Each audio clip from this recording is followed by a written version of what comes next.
the amazing Women Speak podcast, inspiring and motivating every Black woman to own, honor, and execute her amazing, individually and collectively, as it was established at birth.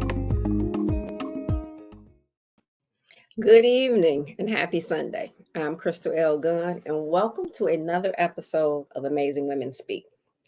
So while you're getting settled in for the show, please hit the share button. Share this to your page so that your followers and friends can get in on this conversation. And it's still Women's History Month.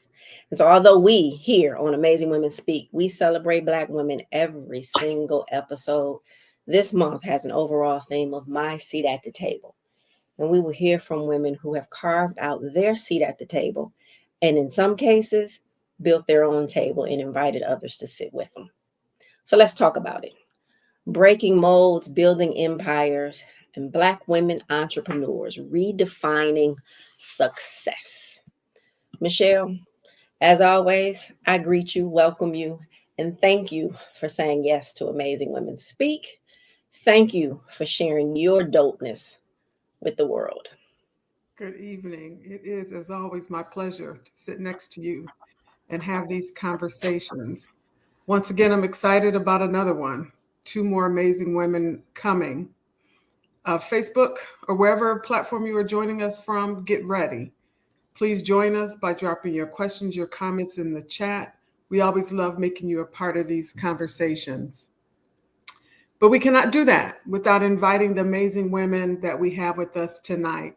So without further ado, because we know this is the fastest hour of our day, Natasha, come on in and introduce yourself.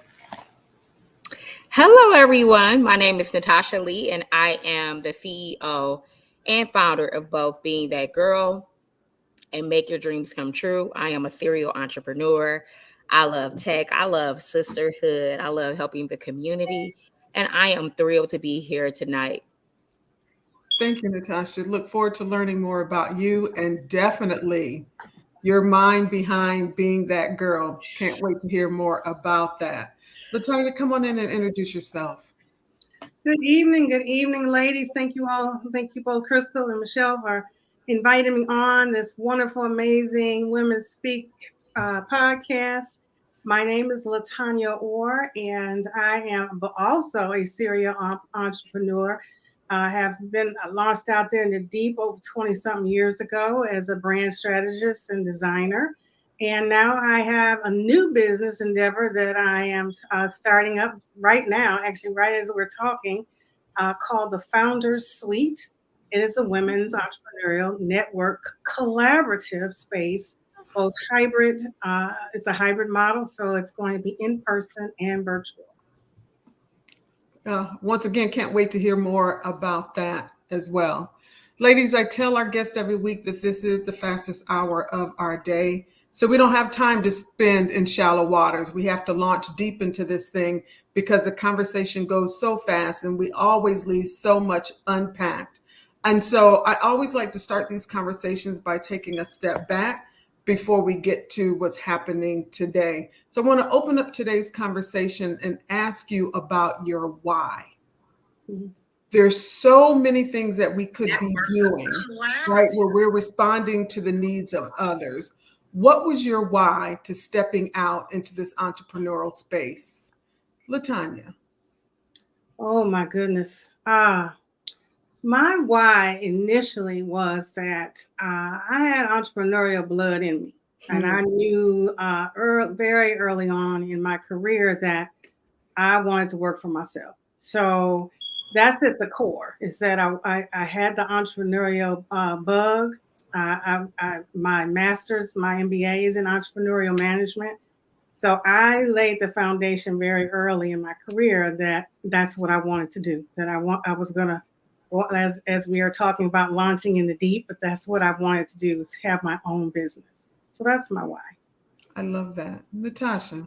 And my why seemed from a very young girl. I was 8 years old, in fact, when I knew that I would be an entrepreneur. And it was after discovering that I had to walk to school instead of get a ride to school because my father was doing overtime, right?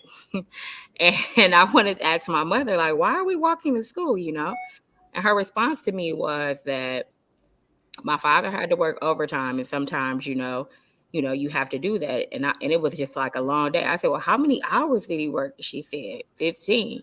And I said, well, I'm not going to do that when I get grown. I'm not going to retire at 60. And this is 8 years old, right? And so she says, well, you could be an entrepreneur where you could be the boss, or you could be a lawyer, you could be these different opportunities. But when she said that I could be the boss, I knew that was for me. But then fast forward at 23 years old, or 22, I was working for a company out in Highland Park, Michigan, where I discovered that I made them $1 million on the phone within a 6-month time frame from a system that I created. And so I thought, if I can do that for them, then I could do that for myself. And so now I've been a full-time entrepreneur for the latter 19 years. That's incredible. Mhm. So, right, none of this happens without the failures, without having to take the step back. Let's talk a little bit about that, because oftentimes fear holds us back from even trying it. So I hear both of you talk about very early on, it was in your blood. You knew from an experience with your dad that that was not going to be the path that you walked. And so the mindset was there.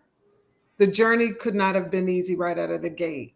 Let's talk about some of those early missteps, early failures, and how you utilize that failure to drive you into success. Well, for me, I was a 2-time teen mom.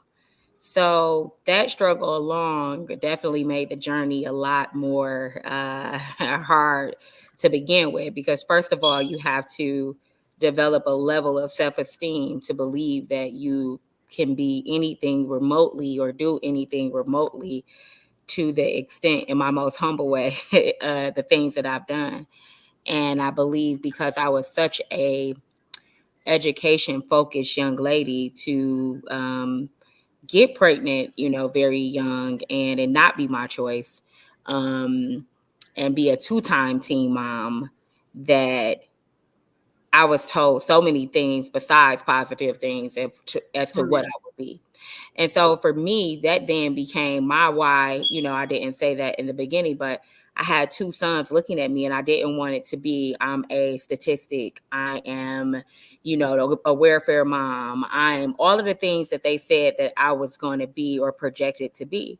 And so that made me grind even harder. That made me, graduate the top 10% of my class. That made me finish my classes by 10th grade and enter into the workforce early. That made me be around so many older people all the time throughout my life, never really having a true balance of what a childhood is as well as an adult. So a lot of those barriers, from getting married early to, just being this mom my whole life, stripping off essentially my identity as a child or a teen to now become this person that I imagined that I'll be in my mind each day. So I think for me, the biggest barrier was overcoming the matters of the mind.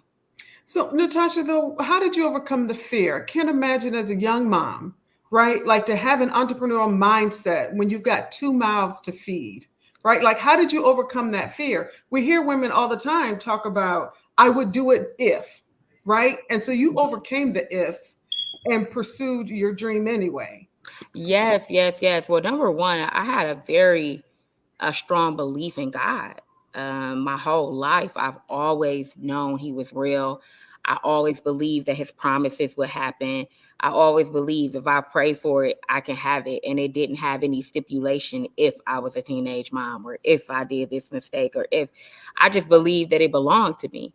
And then also, I had a mother who I could go and tell anything to, and she would never give me the cons. It was always the pros. So I never even knew that roadblocks existed essentially in my mind, because I would go to my mom and be like, yeah, Mom, I'm about to build I could be in the in the 10th grade telling her, yeah, Mom, I'm about to go build a ball, blah, blah, blah, blah. She was like, okay, go do it. Or, okay, Mom, I'm going to go be this, that, and the third. Oh, okay, do it. It was never you couldn't do it. It was never, this is what's in your way. It was like a clear pathway to just think it and then create it. And so she was one of the very first people that I called after I made the discovery of how much money I had made the employer. And at first, because I'm this 2-time teen mom, and at the time I was making about $6,000 to $8,000 a month at 23, was really this amazing position. And she was so worried about who's going to take care of these kids. Like, you ain't about to quit that job, girl. You got benefits, you got this money. You better calm it down. I know you ambitious, but this is not the time, right? And I'm like, Ma, I just need you to listen to me. I made the system. I created it. I sold it. I this, I that. I said, it's me. I said, I'm the one that's doing it. So she held the phone for a moment and she was like, F it, quit. And when she said that to me, I knew that meant that if something went down, she was going to take care of my kids. So that literally eliminated the fear that I had in terms of what else is it to lose. The only thing I was worried about is if my kids was going to be taken care of. So if that was the only obstacle and she was like, oh, forget it, I can quit, I knew for sure that they were covered, right? And that allowed me to really fly out there and just go crazy with the dreams. And she was there until she passed away all the way through. So she was able to see those dreams be fulfilled in a grand way. So definitely happy for the support system. I love that, right? The gentle reminder of paying attention to who is in your tribe and who is cheering you on. So LaTanya, tell us about some of those early failures and how you kept showing up. Bravo to Natasha, and I can definitely concur on some of what she has shared. It totally different, totally different as it should be actually in terms of my experiences. So, oh my God, it's one of those stories, but I think the first, I don't want to say it was a failure, but it definitely was an eye-opening experience for me when I wanted to open the Founder Suite 30-something years ago.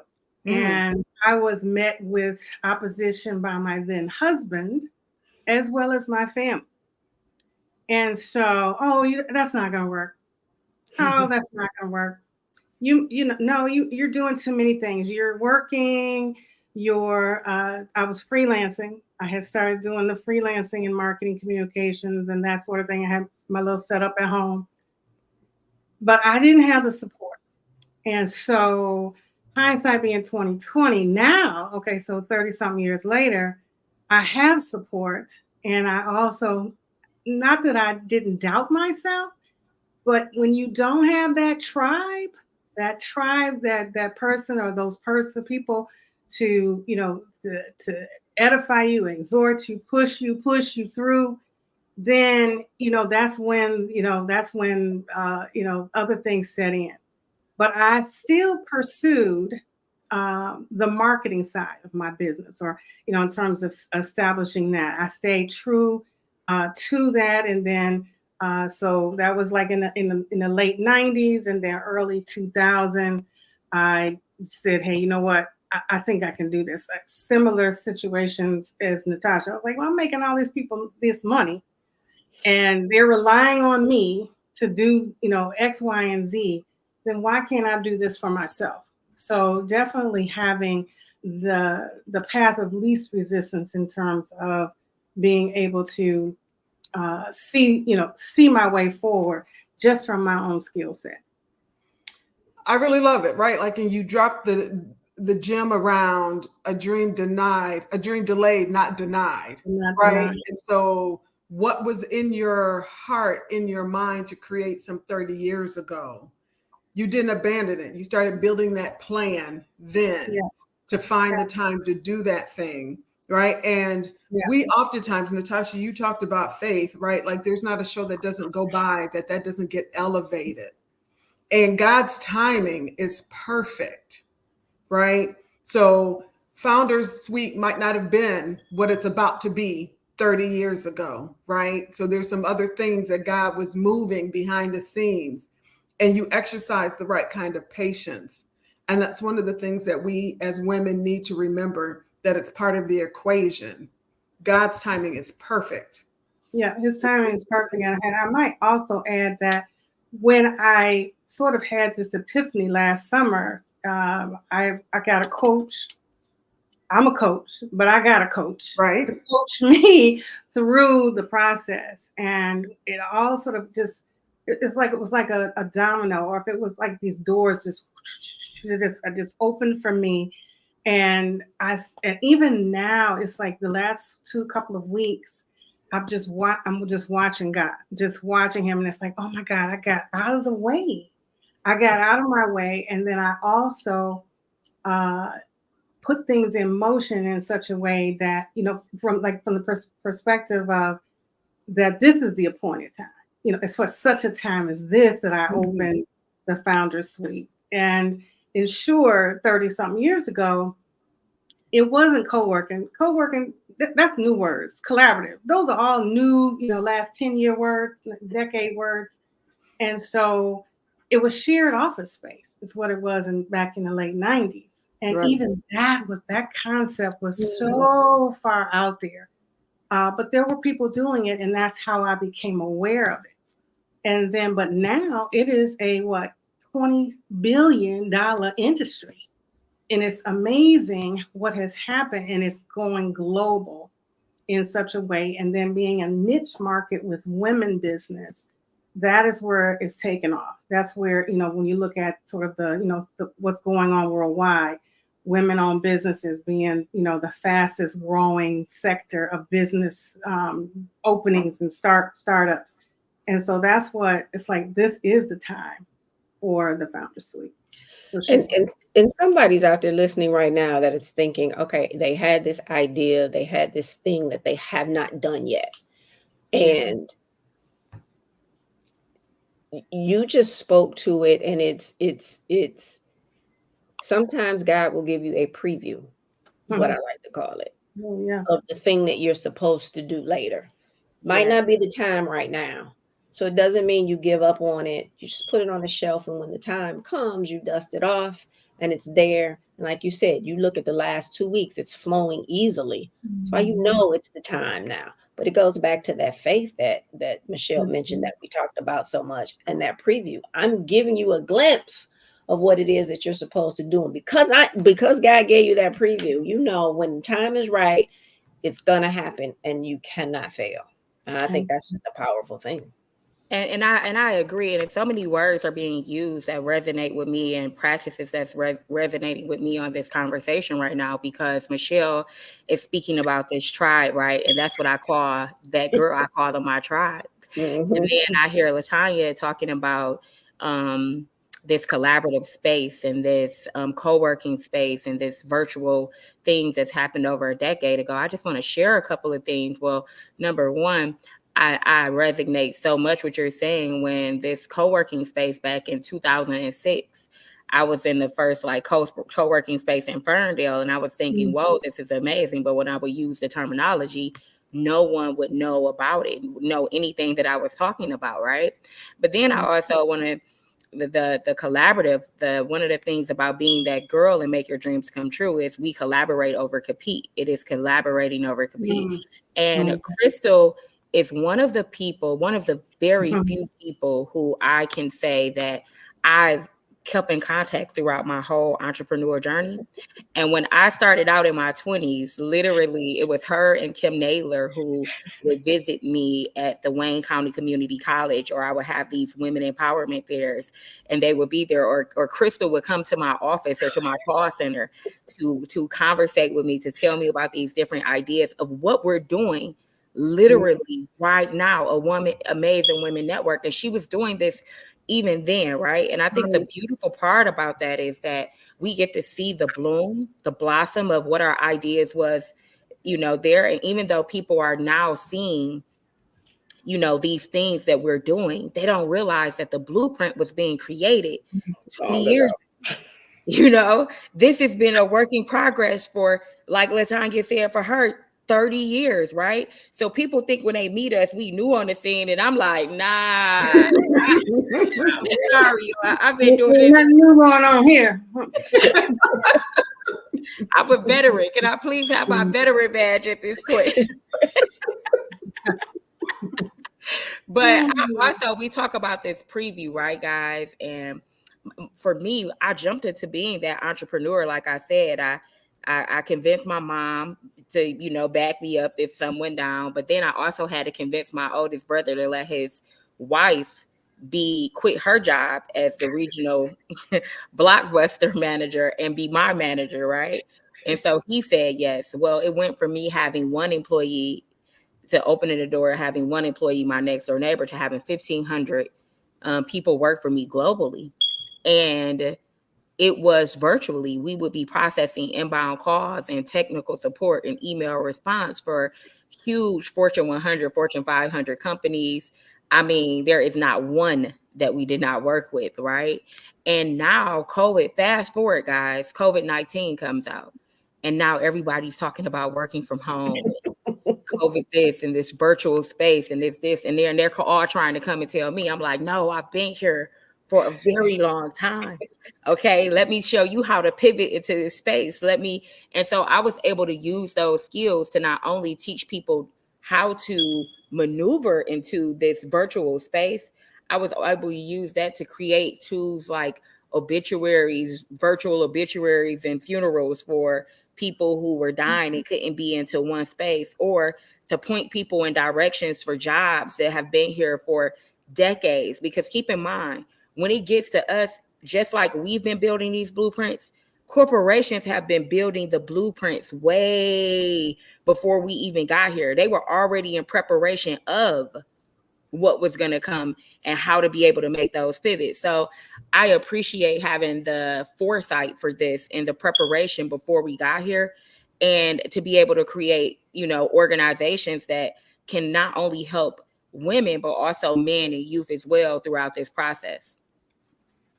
Yeah, I would add to that being an entrepreneur for as long as I have been a home-based business owner. And so I have been virtual before there was ever virtual. So I've been virtual for 20 plus years, working from home with my laptop, traveling with my laptop all over the world. I have taken this thing. This thing has gone with me to Italy. Okay. So I'll tell you that when the pandemic hit, Tanya, how do you do this? And I'm like, well, how to do what? And it was hilarious to be able to then share, oh, I don't think I can be virtual. I don't think I can be disciplined enough to be at home to work. And those are real stories. Those are real stories for those who have always worked 9 to 5, got up, go to that workplace and then come home to then now, okay, I have to have all this equipment at home to be able to do what I do. Well, it's not a lot of equipment, but the jobs require you to have certain things. But the point was that there were many, many, many, many people who came home and didn't have a clue of how to be virtual, how to work from home. And it was just, I was asked so often, how do you do this?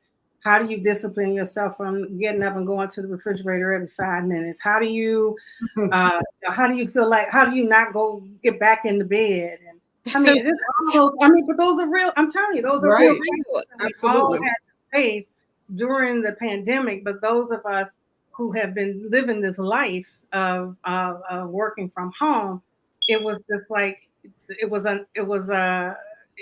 shift. Normal. It was normal. It was normal. It was normal. LaTanya, when you say that how do you work from home? I remember when I first started the virtual call center, and I was migrating from the 9 to 5 going into the building to being able to control it at home. I was taking advantage. I was waking up out my sleep answering the calls.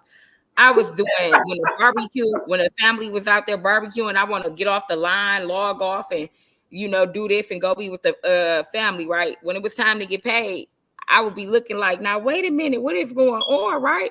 And then I realized you cannot go to the barbecue. You cannot You cannot take all of these breaks throughout the day. You have to stay in the house and work. So yes, you have to build up true discipline to be able to be an entrepreneur, work isolated, and also have a true sense of freedom. For sure, it has to start in you, because you really will you will really understand whether or not you're truly a leader, or whether or not you need someone leading you. And that's okay, whichever fence you decide to fall on. You have to decide which one is best for you overall. And for me, I still was like, okay, let me get some discipline, because I still don't want nobody telling me what to do. And that's what I did. I was like, okay, well, and then it turned into, 6 figures, this, and then it's like, oh, y'all, I'm sorry, I can't come outside today. Have a great day. So, yeah.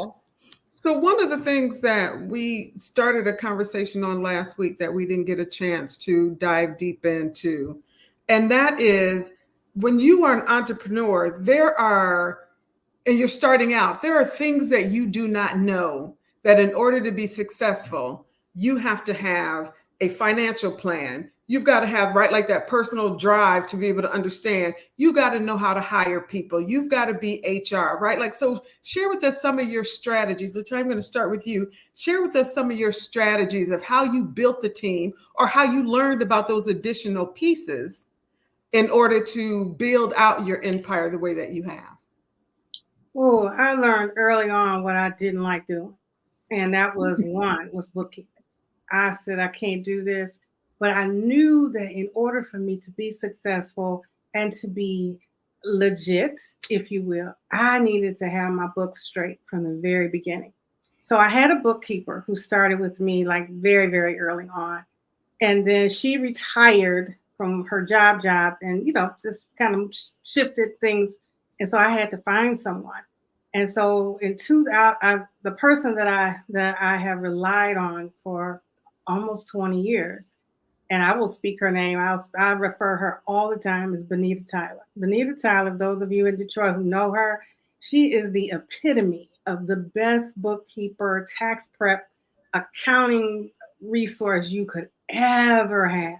And for 20 some years, she has served as that person for me. And I could not, because I realized that was not my skill set.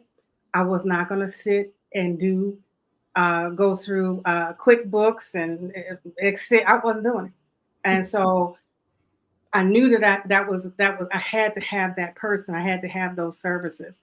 And then also along the way, I have also from time to time with my business subcontracted out different services, editorial services, other designers on certain projects.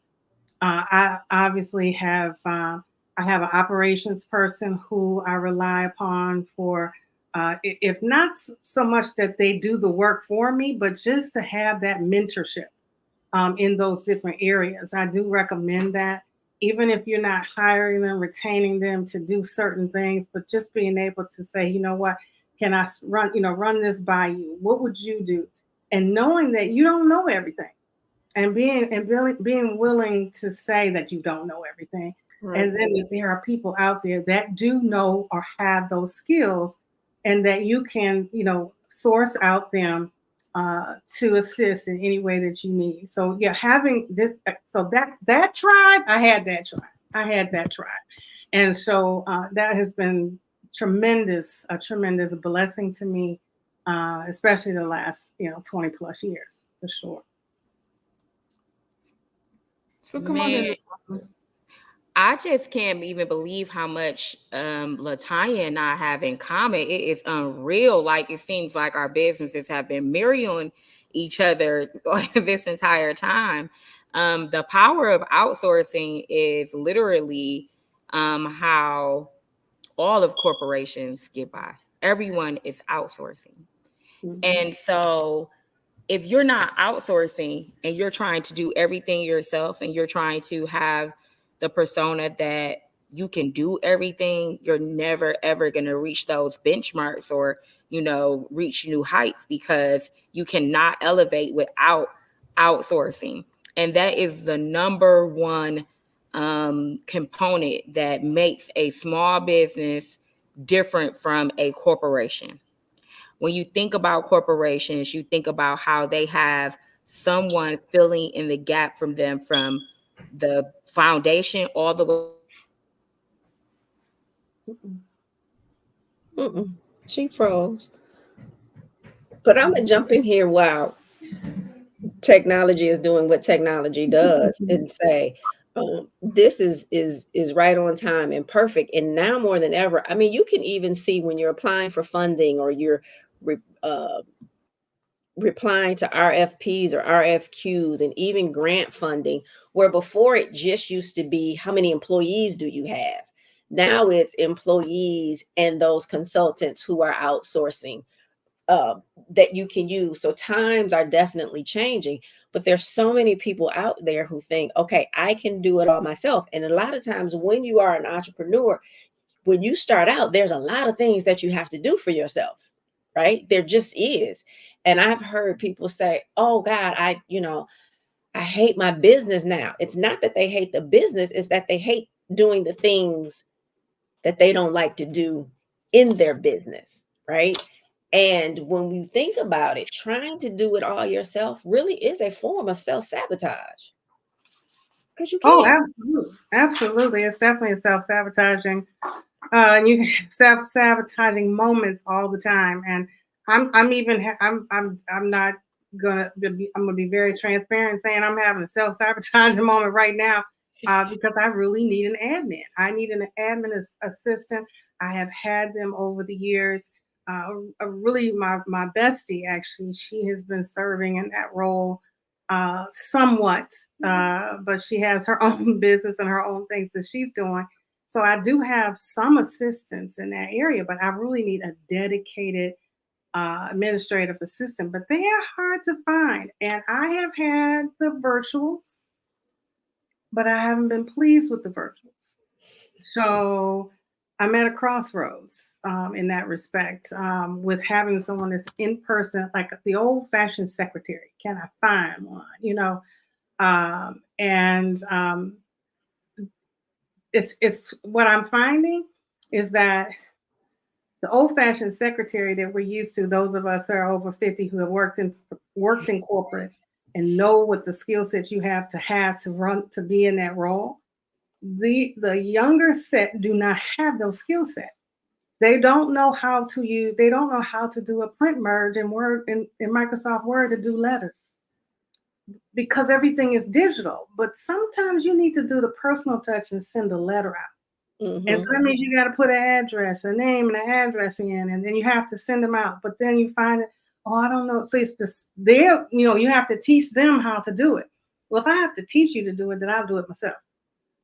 And so that's where you do, when you take it back, you want to delegate, but you take it back because sometimes the learning, the time it takes to teach someone is the amount of time that I can do it myself. And that's the self-sabotage in a lot of ways. It's like I could delegate, but I don't trust you for me to delegate to. So I'll do it myself. Right, like, and Victoria dropped in the chat, right? Like, and most aren't interested in learning this generation, right? And so that additional responsibility that we take on to do some mentoring and do some coaching to ensure that we're making room at the table for the next generation. And I recently heard that of the 400 years that we've been at this thing, that every generation has been better off. The generation that is coming behind us will not be able to have that story, right? And so it takes women like ourselves to be more intentional to change that narrative. In 400 years, every generation after has been better because of the work that the generation before has done. And the statistics show that this generation, right? Like the list of reasons are long. The list of reasons are long. And it's going to take us to do something different just to be able to change that narrative, to make it better for not one, but for two, but for three. And so let's talk about how you intentionally make room at the table for the next generation. Man, for me, I've been doing that for as long as I can remember. Mm-hmm. Like right now, I'm intentional about creating youth programs for all ages, ranging from 8, onward. I work with every single age range when it comes to women, whether that's, women in their 30s, their 20s, their teens, so on and so forth, and passing the baton and giving them internships, giving them mentorships, allowing them to be able to purchase services with me, to work with me side by side. um, I'm always speaking and out in community, offering not only reasonable services, but sometimes giving freely. And even when my agents are paying me full price, I'm making sure that I give them everything that they have to truly elevate, not allowing them to have to crawl through the door. I think a lot of times when a young person is given an opportunity, they always got to jump through so many hoops, and I don't make individuals do that with me. If they have the talent, I use them, I fast track them, trying to help them get there as soon as possible. One of the things that I hated while growing up was that um, I could have been in college so much sooner had someone told me how to get there, because I was finished with my classes by the 10th grade. And then when I got to college and was there with someone who was 16, I was trying to figure out how did she get there.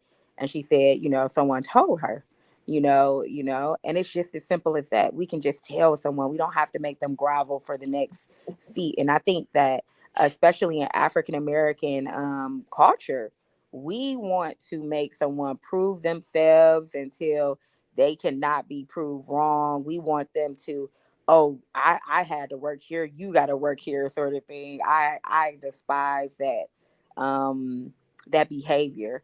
And so I'm a person who wants to see a person get there fast. I'm a person who doesn't gatekeep. I'm respectful of my resources and my relationships, but I don't gatekeep. I want to give you what is going to actually get you there. And I'm also the person not to tell you yes all the time, or that every idea you have is great, or, what you're doing is always right. Like, you have to be willing to tell your fellow entrepreneur where they can improve. And you have to be able to take that constructive criticism so that you can grow. And so, not just from your peers, but also other people who are on looking different nationalities. Listen to those who are around you and don't feel intimidated when there's a giant in the room. Stand next to the giant. Get the energy from the giant. Don't look them as a person that you're competing with, because that closes the door. I think for me, um, learning to stand next to leadership, whether they were far greater than me, standing next to me, whatever the case may be, not being afraid to be vulnerable with those people so that you can learn from them, and also so that you can teach. You said something powerful, which I agree with and say all of the time. You got to get into the room, right? Like, you have to get into the room.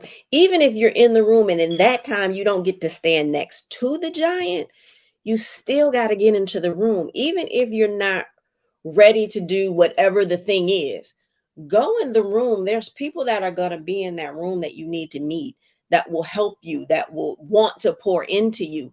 But if you just sit at home, or you just say, oh my God, I don't think I'm ready, it's going to help you get ready.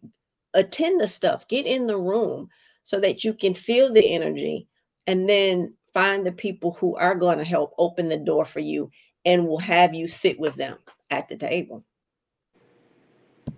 Yes, that's so real. Having a seat at the table, getting introduced to the table, and just like LaTanya was saying, Natasha, I've been in the city in a minute, and we haven't ran across paths. Well, first of all, we just found out that we was virtual, so we went out a lot.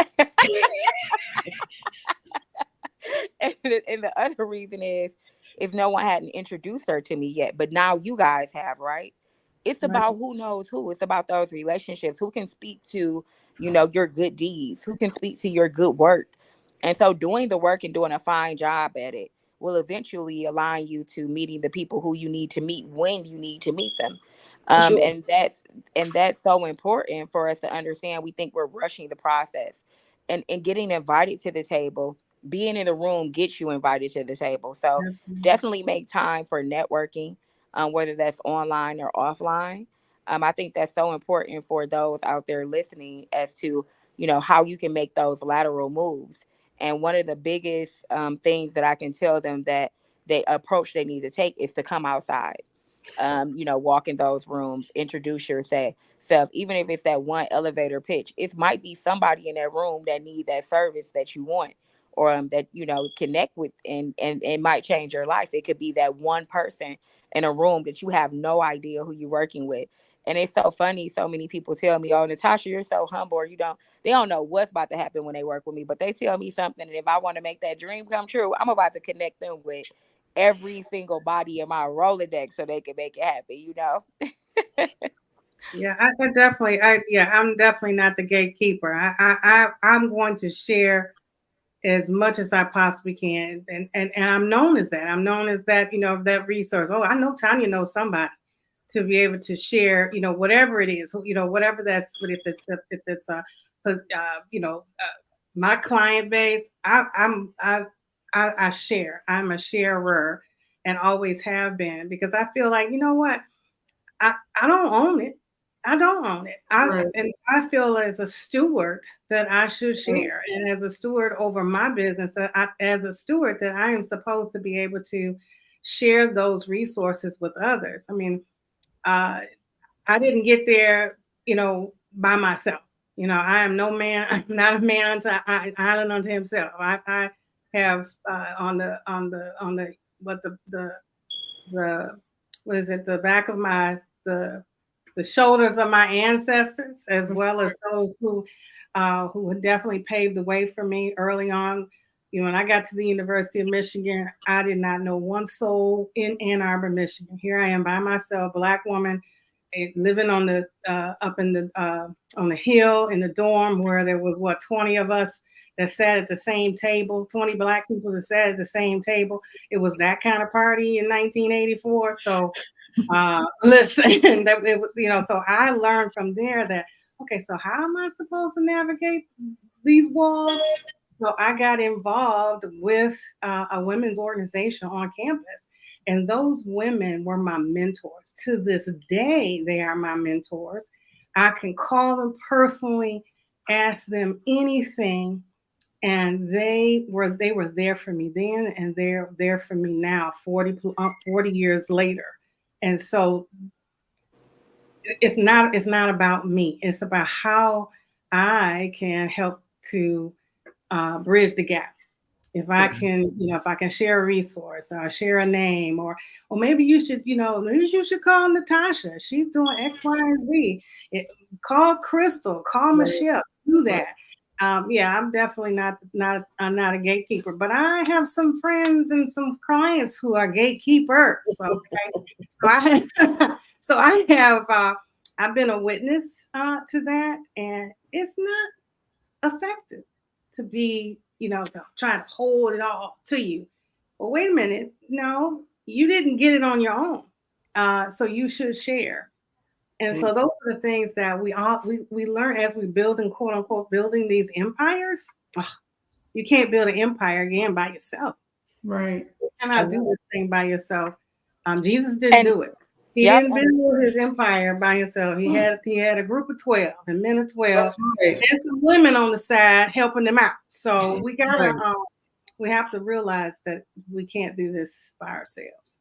Yeah. In the chat, Dr. Teresa says, secure people don't mind sharing or being the plug. Absolutely. Right? Like when you are in your thing, in your element, when you own your territory, you don't mind sharing that information, right? Because your territory is yours. God has assigned you that.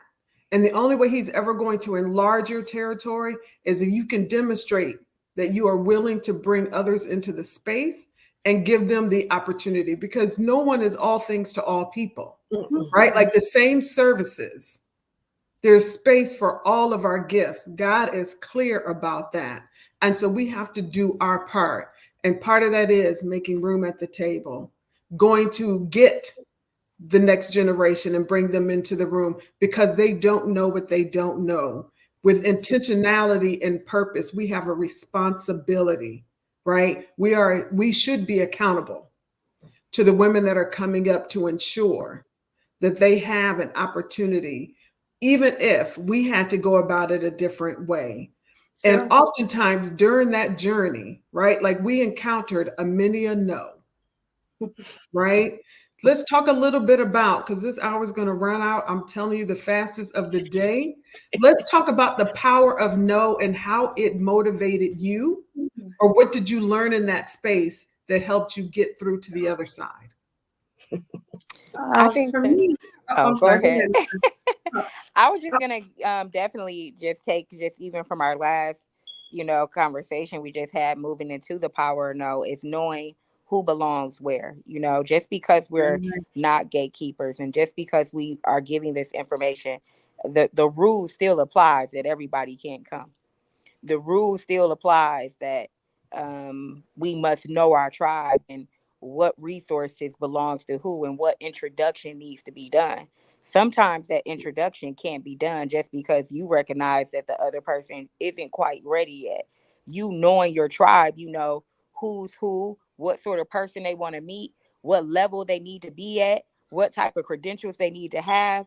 And sometimes it could be somebody on that other side of the wall saying, pick me, introduce me, do this with me, do that with me. And you have to say no.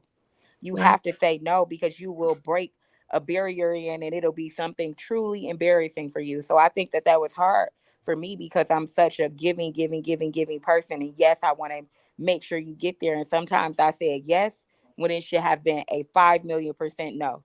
Okay. And then just saying no from a standpoint and saying, you'll be weighed down crying from saying so many yeses. And it's no one's fault but yours, because you did not have the capacity to say no. So with that, I think that self-care is no, power is no, and you not just saying no to others, but saying no to yourself. Yeah, applause on that. Listen, there are times that I have said yes and afterwards feeling, what have I done? And so for all kinds of reasons, from not being paid commensurately for my services. And we could have a whole talk show on that. Okay.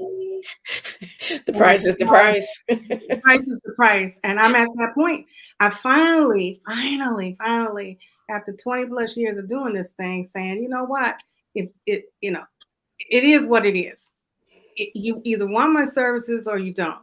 And if you don't, that's fine, because that frees me up to do something else that God has for me to do. Right. So it got me, it had to get me there.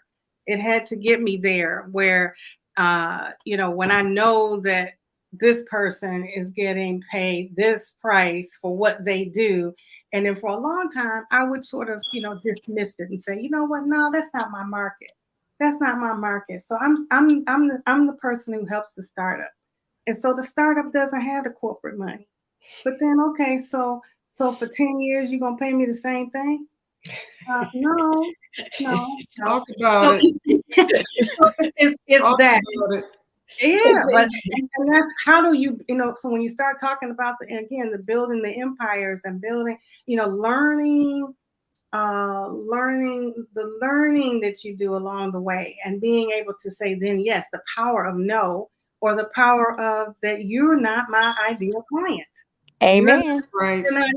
Right. At some point you might have been. Right.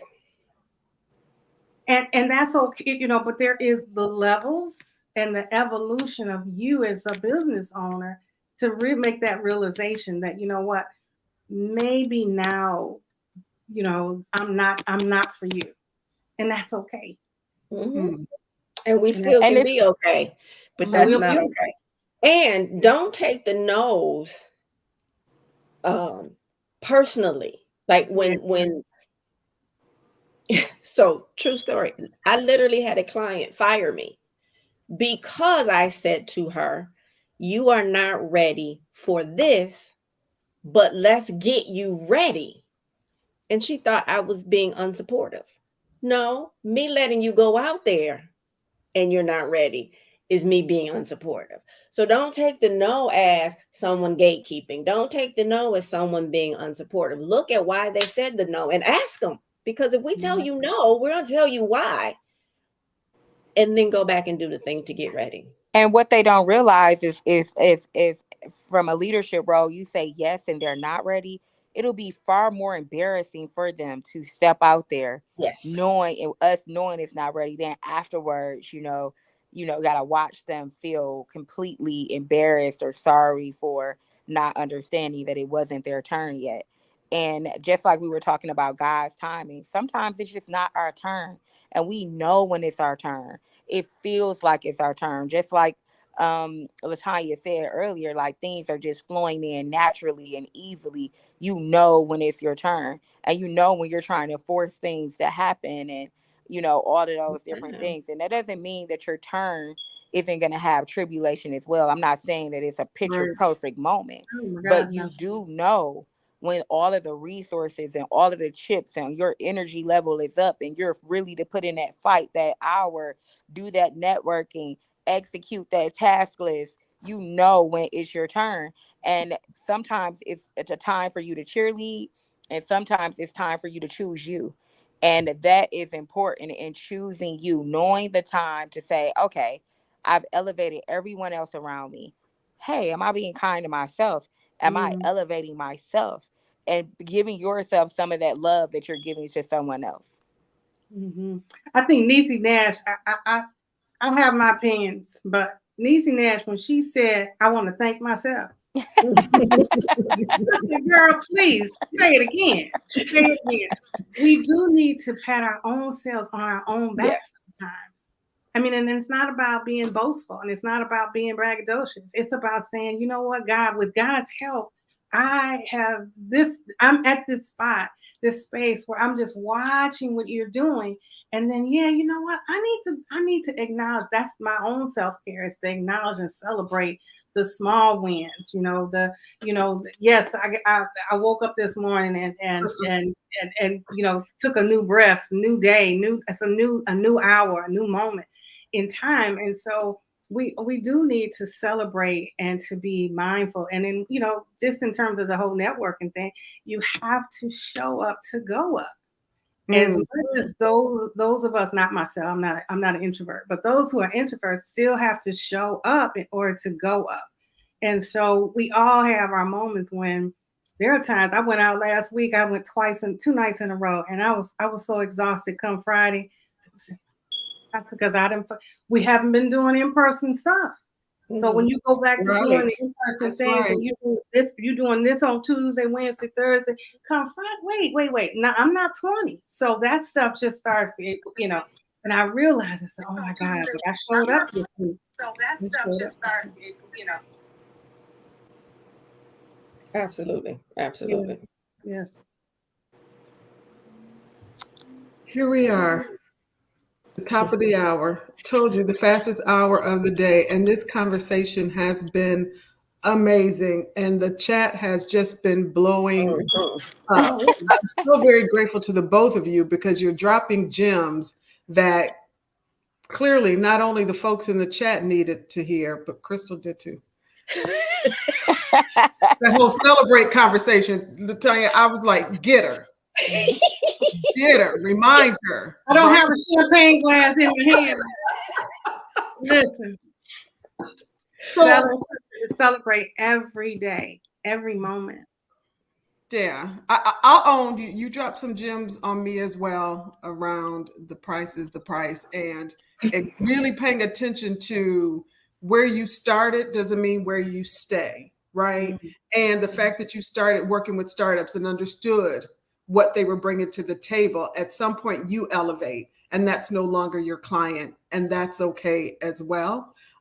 I told and I continue to tell myself those exact same stories. I have a full-time job that I absolutely love, and I have a fitness business on the side.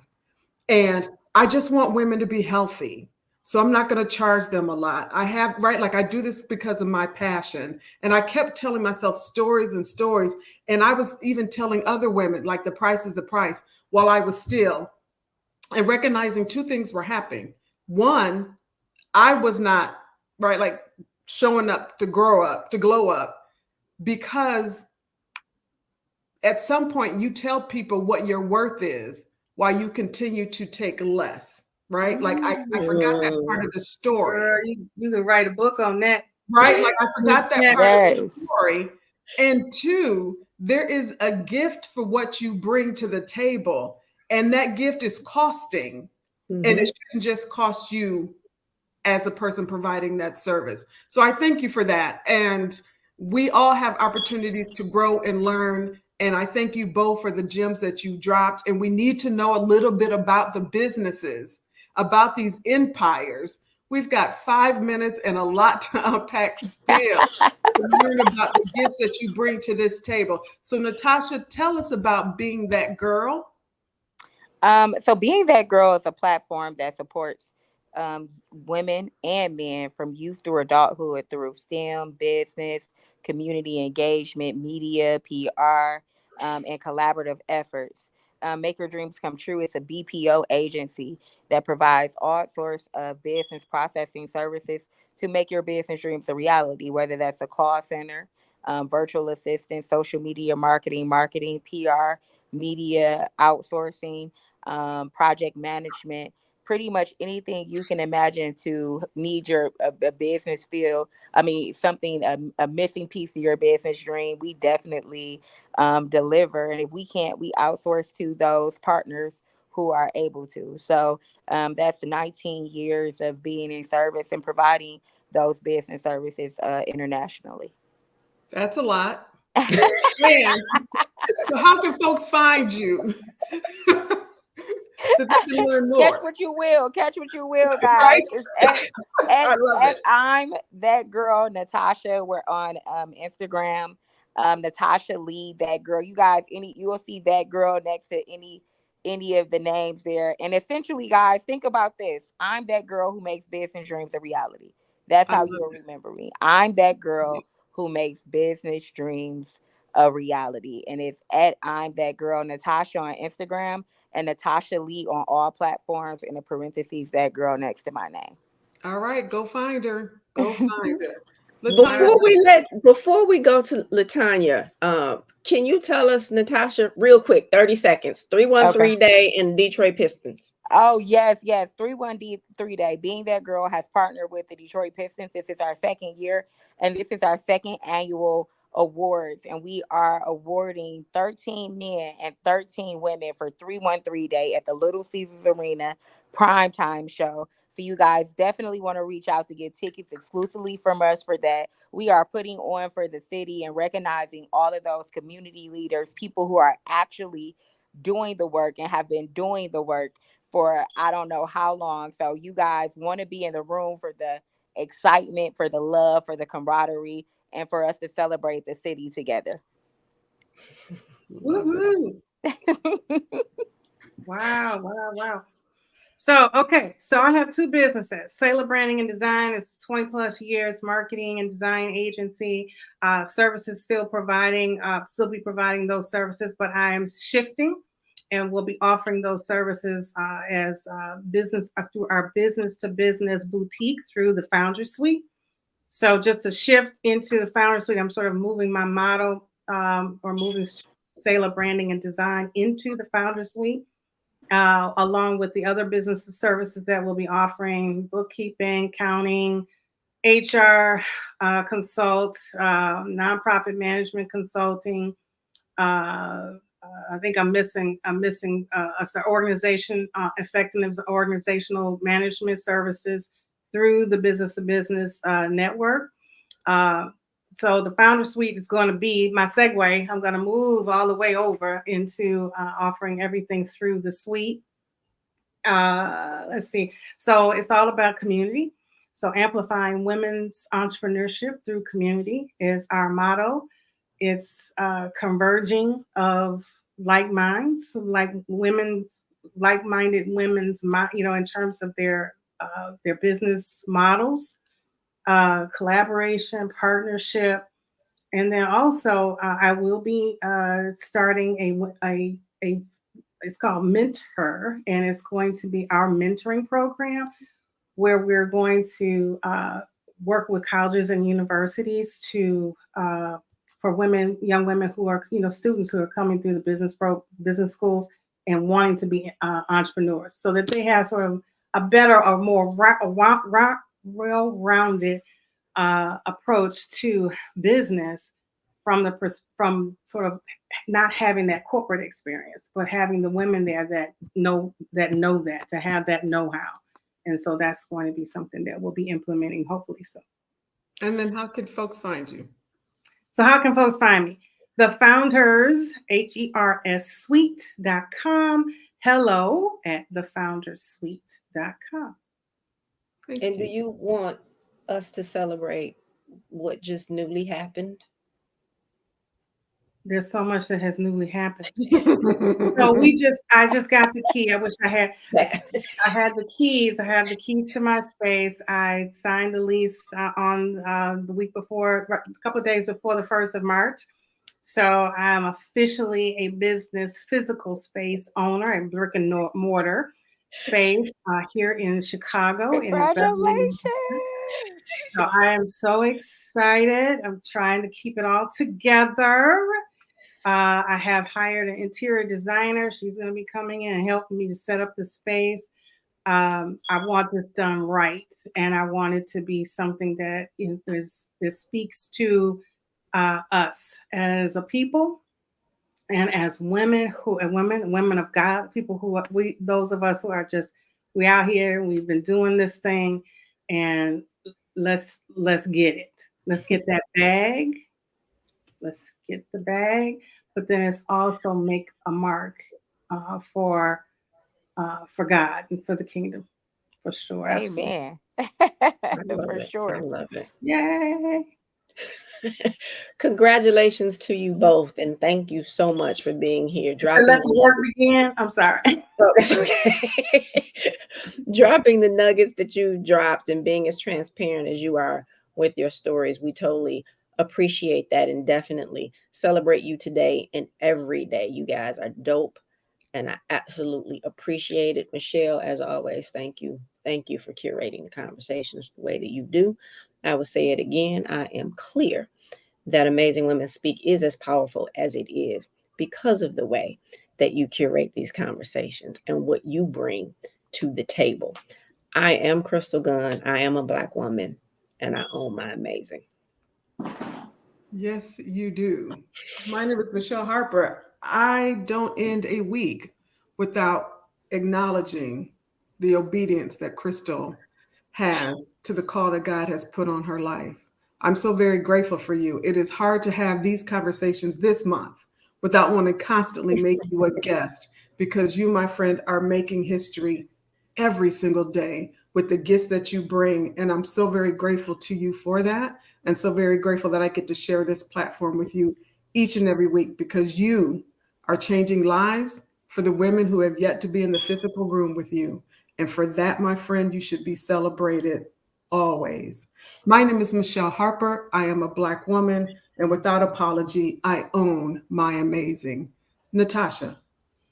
Oh, well, guys, this was an absolutely outstanding evening to spend with you all. Crystal, I can't tell you how proud I am to share this space and for us to be connected throughout my entire entrepreneur journey. You've definitely served as an inspiration to me with your Amazing Women Network platform, and to see it living and breathing in the space that it is in right now.